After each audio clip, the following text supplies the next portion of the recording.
Hello, and welcome to Shane's Microscope. I'm Shane, and this is my microscope. Let's take a peek. Today's sample comes from the beach. I've got a little bit of seaweed here. I thought we'd toss that under the microscope and check it out. Under the microscope now. Well, I was about to look at this seaweed, but I see a little thing moving around. The seaweed's not going anywhere, so let's check it out.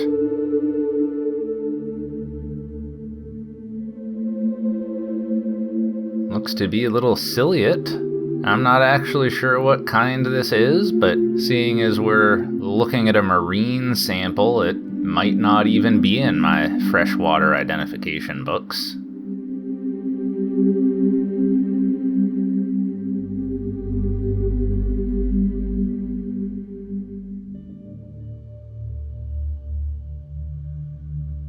We can see it's got a pretty clear mouth zone in front with those cilia going.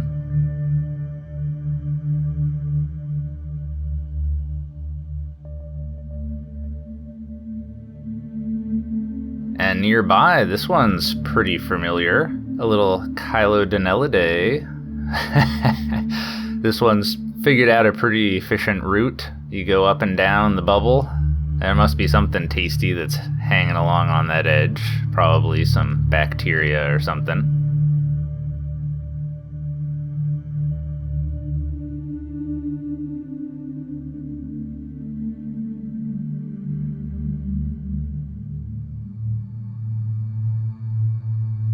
Little oblique illumination really shows off its features. Alright, well, let's have a look at some of that seaweed. Seaweed is a type of algae. Oh, look at that. Looks like there's something there to investigate. We'll check that out for sure. So I believe this is of the order Ovales, which are the sea lettuces and things. Comes from the Latin ulva for sedge, which is a type of plant.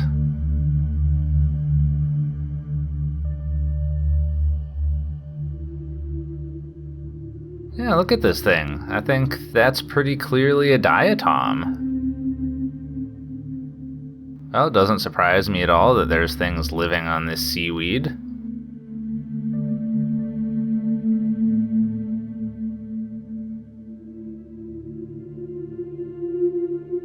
Get a good look at those seaweed cells. See all those chloroplasts in there. Contrasted with the golden chloroplasts of the diatoms.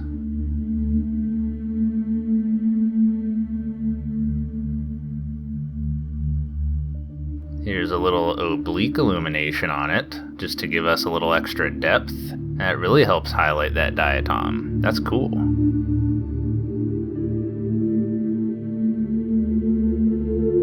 Then I switched to some dark field. This also helps highlight the diatom. You can see when I move to the edge that we do have that dark background. And zooming out a bit, we can see that it's really showing off all the little things that are on this seaweed.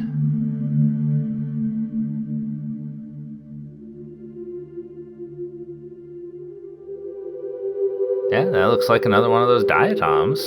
I guess dark field's the way to investigate this if you're looking for epibionts.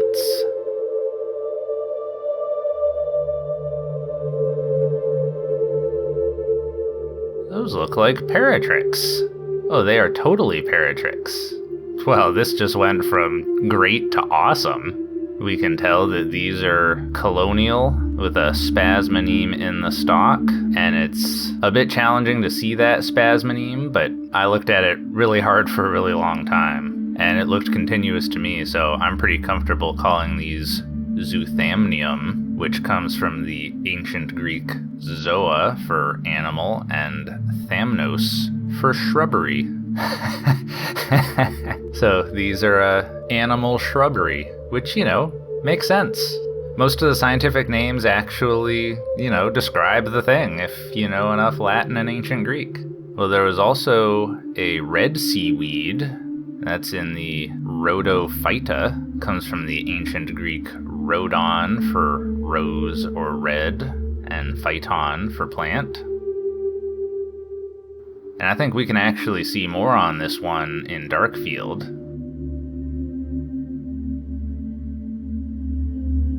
We can see it's covered in little cyanobacteria threads, just doing their thing.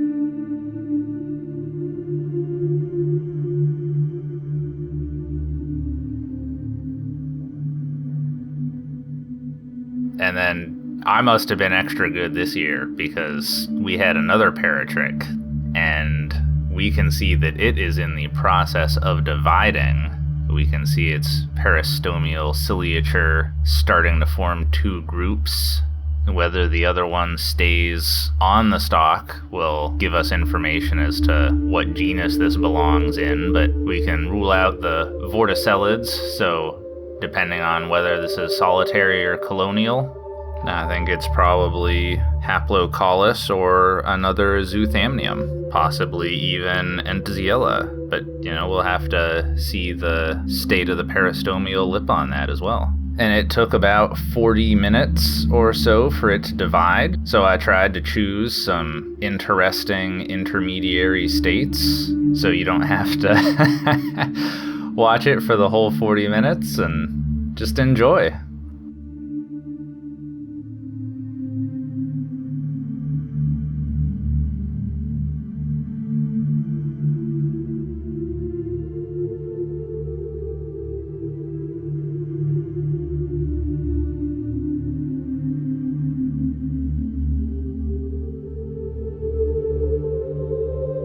Well, looks like both zooids are gonna stay on the end of that stalk. It's got a continuous non-helical spasmoneme and a pretty strong lip on there, so I'm gonna say this is also Zoothamnium. Alright, well this was a delightful peek at an unusual biome for us, a marine habitat. Personally, I was most excited about seeing a type of paratrick that I hadn't seen before. They can also be found in fresh water, I just simply haven't encountered them yet.